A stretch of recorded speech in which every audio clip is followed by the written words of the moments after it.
ರೇಣುಕಾಸ್ವಾಮಿ ಅವರ ಕೊಲೆ ಪ್ರಕರಣದಲ್ಲಿ ಚಲನಚಿತ್ರ ನಟ ದರ್ಶನ್ ಮತ್ತು ಸಹಚರರಿಗೆ ಹೈಕೋರ್ಟ್ ನೀಡಿದ ಜಾಮೀನಿನ ಪ್ರಶ್ನಿಸಿ ಸರ್ಕಾರ ಸಲ್ಲಿಸಿದ ಮೇಲ್ಮನವಿಯಲ್ಲಿ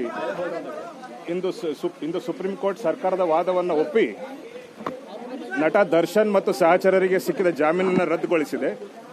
ಕರ್ನಾಟಕ ಸರ್ಕಾರದ ಪರವಾಗಿ ಹಿರಿಯ ಹಾಗೂ ಅನುಭವಿ ವಕೀಲರಾದಂಥ ಸಿದ್ಧಾರ್ಥ್ ಲೂಥ್ರಾ ಅವರ ನೇತೃತ್ವದಲ್ಲಿ ಹಾಗೂ ಕರ್ನಾಟಕ ಸರ್ಕಾರದ ಅಡ್ವೊಕೇಟ್ ಜನರಲ್ ಆದಂಥ ಸನ್ಮಾನ್ಯ ಶಶಿಕಿರಣ್ ಶೆಟ್ಟಿ ಅವರ ಮಾರ್ಗದರ್ಶನದಲ್ಲಿ ಈ ಪ್ರಕರಣದಲ್ಲಿ ನಾವು ತನಿಖೆಯ ಸಮಯದಲ್ಲಿ ಕಲೆ ಹಾಕಿದಂಥ ಎಲ್ಲ ಸಾಕ್ಷ್ಯಾಧಾರಗಳನ್ನ ದಾಖಲೆ ಸಹಿತ ನ್ಯಾಯಾಲಯದ ಮುಂದೆ ಇಟ್ಟು ನಮ್ಮ ವಾದವನ್ನು ಮಂಡಿಸಿದ್ವಿ. ನಮ್ಮ ವಾದವನ್ನು ಒಪ್ಪಿ ಇವತ್ತು ಸುಪ್ರೀಂ ಕೋರ್ಟ್ ದರ್ಶನ್ ಮತ್ತು ಸಹಚರರಿಗೆ ನೀಡಿದ ಜಾಮೀನನ್ನು ರದ್ದುಗೊಳಿಸಿದೆ. ಇದೊಂದು ಮಹತ್ವವಾದ ನಿರ್ಣಯ. ಕೊಲೆ ಅಂತ ಘೋರ ಅಪರಾಧ ಎಸಗಿದಂಥ ಅಪರಾಧಿಗಳ ಜಾಮೀನು ಅರ್ಜಿ ಪರಿಶೀಲಿಸುವ ಸಮಯದಲ್ಲಿ ನ್ಯಾಯಾಲಯ ಯಾವ ಅಂಶಗಳನ್ನ ಗಮನಿಸಬೇಕು ಹಾಗೂ ಯಾವ ಕಾನೂನು ತತ್ವಗಳನ್ನು ಪಾಲಿಸಬೇಕು ಅನ್ನೋ ವಿಚಾರವನ್ನ ಈ ತೀರ್ಪಿನಲ್ಲಿ ಪುನರುಚ್ಚಾರ ಮಾಡಿದ್ದಾರೆ. ಹಾಗೂ ಈ ಪ್ರಕರಣದಲ್ಲಿ ಹೈಕೋರ್ಟ್ ಅಪರಾಧಿಗಳ ಜಾಮೀನು ಅರ್ಜಿನ ವಿಚಾರ ಮಾಡುವ ಸಮಯದಲ್ಲಿ ಹಾಗೂ ಪರಿಶೀಲನೆ ಮಾಡಿ ತೀರ್ಪು ನೀಡುವ ಸಮಯದಲ್ಲಿ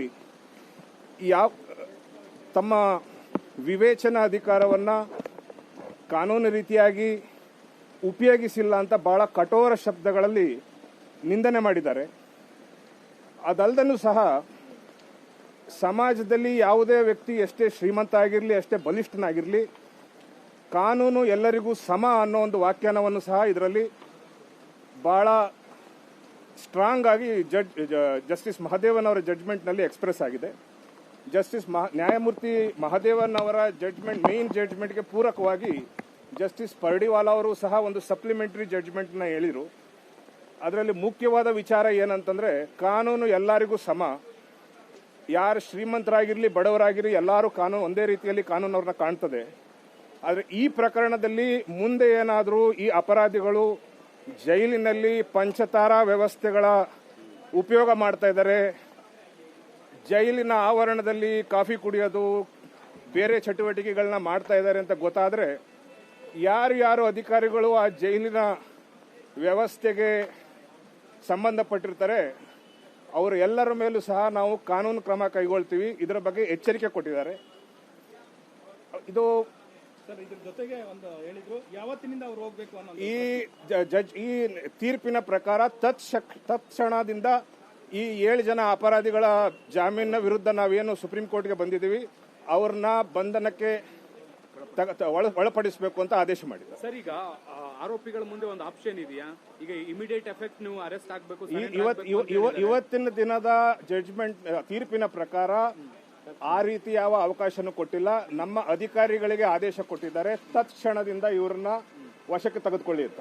ಸರ್, ಇನ್ನೊಂದು ಅಬ್ಸರ್ವೇಷನ್ ಇದೆ. ಈ ಜೈಲ್ ಅಧಿಕಾರಿಗಳು ಈ ರೀತಿ ಐಷಾರಾಮಿ ವ್ಯವಸ್ಥೆಗಳನ್ನು ಕರ್ನಾಟಕ ಜೈಲಾಧಿಕಾರಿಗೆ ಸಂಬಂಧಪಟ್ಟಾಗ ಏನಾದರೂ ಹೇಳಿದ್ಯಾ? ಈ ಪ್ರಕರಣದಲ್ಲಿ ಏನಾಗಿತ್ತು, ನಾವು ಇವರು ಜೈಲಿನಲ್ಲಿದ್ದಾಗ ಇವರ ನಡವಳಿಕೆ ಹೆಂಗಿತ್ತು ಹಾಗೂ ಜೈಲಿನಿಂದ ಬಂದ ಮೇಲೆ ಹೆಂಗೆ ಇವ್ರ ನಡವಳಿಕೆ ಏನಿತ್ತು ಅಂತ ನಾವು ಸರ್ಕಾರದ ಪರವಾಗಿ ದಾಖಲೆಗಳನ್ನ ಕೋರ್ಟಿಗೆ ಸಲ್ಲಿಸಿದ್ವಿ.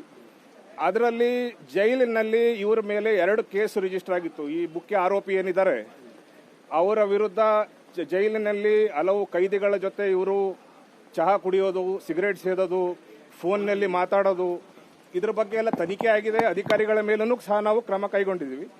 ಮತ್ತು ಇವರು ಜೈಲಿನಿಂದ ಹೊರಗೆ ಬಂದ ಮೇಲೂ ಸಹ ಇವ್ರ ನಡವಳಿಕೆ ಏನಿತ್ತು ಅಂತ ಅದು ಸಂಪೂರ್ಣವಾಗಿ ನಾವು ನ್ಯಾಯಾಲಯಕ್ಕೆ ಮನದಟ್ಟು ಮಾಡಿಕೊಟ್ಟಿದ್ವಿ. ಆ ಹಿನ್ನೆಲೆಯಲ್ಲಿ ಇವತ್ತು ಸುಪ್ರೀಂ ಕೋರ್ಟ್ ತೀರ್ಪಿನಲ್ಲಿ ಸರ್ಕಾರಕ್ಕೆ ಮತ್ತು ಜೈಲು ಅಧಿಕಾರಿಗಳಿಗೆ ಒಂದು ಎಚ್ಚರಿಕೆಯನ್ನು ಕೊಟ್ಟಿದ್ದಾರೆ. ಆದ್ರೆ ಅದನ್ನು ತಿಳಿಸೋದಕ್ಕೆ ನಿಮಗೂ ಕೂಡ ಹೌದು, ಈ ನಮ್ಮ ಏನು ವಕೀಲರ ತಂಡ ಇತ್ತು, ನಮ್ಮ ಸಿದ್ಧಾರ್ಥ್ ಲೂಥ್ರಾ ಅವರ ನೇತೃತ್ವದಲ್ಲಿ ಮತ್ತು ನಮ್ಮ ಸನ್ಮಾನ್ಯ ಅಡ್ವೊಕೇಟ್ ಜನರಲ್ ಆದಂಥ ಶಶಿಕಿರಣ್ ಶೆಟ್ಟಿ ಅವರ ನೇತೃತ್ವದಲ್ಲಿ ನಮಗೆ ಈ ವಿಚಾರದ ಬಗ್ಗೆ ಅಧಿಕಾರಿಗಳಿಗೆ ತಿಳಿಸಿ ಮುನ್ನೆಚ್ಚರಿಕೆ ಕೊಡಿ ಅಂತ ಹೇಳಿದ್ದಾರೆ. ಮತ್ತು ಈ ಪ್ರಕರಣದಲ್ಲಿ ಇನ್ನೊಂದು ವಾದ ವಿವಾದಗಳನ್ನ ಕೇಳಿ ತೀರ್ಪನ್ನ ಕಾಯ್ದಿರಿಸುವ ಸಮಯದಲ್ಲಿ ನ್ಯಾಯಾಧೀಶರು ಒಂದು ವ್ಯಾಖ್ಯಾನ ಮಾಡಿದ್ರು. ಅದೇನಂದ್ರೆ ಹೈಕೋರ್ಟ್ ಮಾಡಿದಂಥ ತಪ್ಪನ್ನ ನಾವು ಮಾಡೋದಿಲ್ಲ ಅಂತ. ಅದಕ್ಕನುಸಾರವಾಗಿ ಇಂದು ಬಹಳ ವಿಸ್ತಾರವಾಗಿ ಈ ಪ್ರಕರಣದ ಬಗ್ಗೆ ಸರ್ಕಾರ ಸಲ್ಲಿಸಿದಂಥ ದಾಖಲೆಗಳನ್ನೆಲ್ಲ ವಿಮರ್ಶೆ ಮಾಡಿ ಅಧ್ಯಯನ ಮಾಡಿ ಬಹಳ ಮಹತ್ವವಾದ ತೀರ್ಪನ್ನು ನೀಡಿದ್ದಾರೆ. ಇದು ಈ ಪ್ರಕರಣಕ್ಕೊಂದಕ್ಕೆ ಅಲ್ಲ, ಘೋರವಾದ ಕೃತ್ಯಗಳಲ್ಲಿ ಯಾರು ಭಾಗಿಯಾಗಿರ್ತಾರೆ ಅವ್ರ ಜಾಮೀನು ಅರ್ಜಿ ಪರಿಶೀಲಿಸುವ ಸಮಯದಲ್ಲಿ ನ್ಯಾಯಾಲಯ ಯಾವ ಅಂಶಗಳನ್ನ, ಯಾವ ಕಾನೂನಿನ ತತ್ವಗಳನ್ನ ಗಮನದಲ್ಲಿಟ್ಟಬೇಕು ಅನ್ನೋದು, ಅದರ ಬಗ್ಗೆ ಇದು ಬಹಳ ಅದು ಮಹತ್ವವಾದ ನಿರ್ಣಯ. ಈ ಮಾತನ್ನ ಈ ದ್ವಿಸದಸ್ಯ ಪೀಠದ ಹಿರಿಯ ನ್ಯಾಯಾಧೀಶರಾದ ಜಸ್ಟಿಸ್ ಪರ್ಡಿವಾಲ್ ಅವರು ಸಹ ಇದೊಂದು ರಿಮಾರ್ಕೆಬಲ್ ಜಜ್ಮೆಂಟ್ ಅಂತ ವ್ಯಾಖ್ಯಾನ ಮಾಡಿದರು. ಹೈಕೋರ್ಟ್ ಆದೇಶ ವಿಕೃತಿ ಅನ್ನುವಂತ ಒಂದು ಪದವನ್ನು ಬಳಸಿದ್ದಾರೆ. ಹೈಕೋರ್ಟ್ ಅದು ಹೌದು, ಪರ್ವರ್ಸ್ ಅಂತ ಪದವನ್ನು ಉಪಯೋಗಿಸಿದ್ದಾರೆ. ಹೈಕೋರ್ಟ್ನ ತಾವು ತೀರ್ಪನ್ನು ನೋಡಿದ್ರೆ ಈ ಇಡೀ ಪ್ರಕರಣ ಒಂದು ಕ್ಷುಲ್ಲಕ ಪ್ರಕರಣ ರೀತಿಯಲ್ಲಿ ಅದನ್ನು ಪರಿಗಣಿಸಿದ್ದಾರೆ. ಅಂದ್ರೆ they have treated it like a trivial matter. ಇದರಲ್ಲಿ ಏನು ಸಾಕ್ಷ್ಯಾಧಾರಗಳಿತ್ತು ಅದನ್ನೆಲ್ಲ ಬದಿಗೊಟ್ಟು ಸಾಕ್ಷ್ಯಾಧಾರಗಳ ಸತ್ಯ ಅಸತ್ಯದ ಬಗ್ಗೆ ವಿಮರ್ಶೆ ಮಾಡಿ ಬಹಳ ವ್ಯಾಖ್ಯಾನ ಮಾಡಿದ್ದಾರೆ. ಅದು ಕಾನೂನಿನ ಪ್ರಕಾರ ತಪ್ಪು. ಸರ್, ಈ ಜಡ್ಜ್ಮೆಂಟ್ ಕಾಪಿನ ಎಲ್ಲ ಸ್ಟೇಟ್ಗಳಿಗೂ ಕಳಿಸ್ಕೊಡಿ ಅಂತ. ಹೌದು, ಇದು ದ್ವಿಸದಸ್ಯ ಪೀಠದಲ್ಲಿ ಜಸ್ಟಿಸ್ ನ್ಯಾಯಮೂರ್ತಿ ಮಹದೇವನ್ ಅವರು ಈ ತೀರ್ಪನ್ನ ಬರೆದಿದ್ರು. ಅವರು ಓದಿ ಹೇಳಿದ ಮೇಲೆ ಜಸ್ಟಿಸ್ ಪರ್ಡಿವಾಲಾ ಅವರು ಸಹ ಒಂದು ಸಪ್ಲಿಮೆಂಟರಿ ಜಡ್ಜ್ಮೆಂಟ್ ನ ಡಿಕ್ಟೇಟ್ ಮಾಡಿದ್ರು. ಅದರಲ್ಲಿ ಜೈಲ್ ಅಧಿಕಾರಿಗಳ ಬಗ್ಗೆ, ಅಧಿಕಾರಿಗಳಿಗೆ ಏನು ನಿಯಮಗಳನ್ನ ಪಾಲಿಸಬೇಕು ಅಂತ ಉಚ್ಚಾರ ಮಾಡಿದ್ರು. ತಮಗೆಲ್ಲ ಗೊತ್ತಿರುವ ಹಾಗೆ ಸುಪ್ರೀಂ ಕೋರ್ಟ್ ಜಡ್ಜ್ಮೆಂಟ್ ಇಡೀ ದೇಶಕ್ಕೆ ಕಾನೂನು.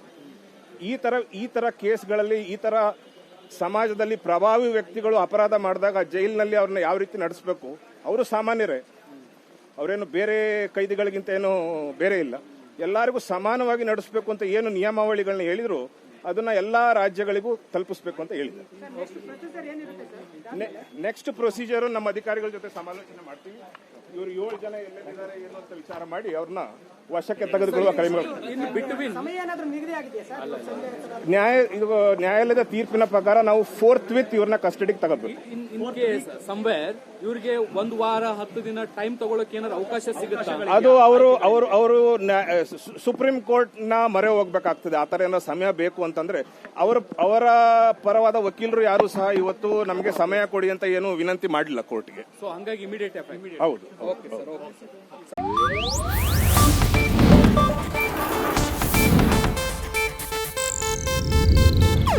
ಇದು ಏಷ್ಯಾನೆಟ್ ನ್ಯೂಸ್ ನೆಟ್ವರ್ಕ್ ಪ್ರಸ್ತುತಿ.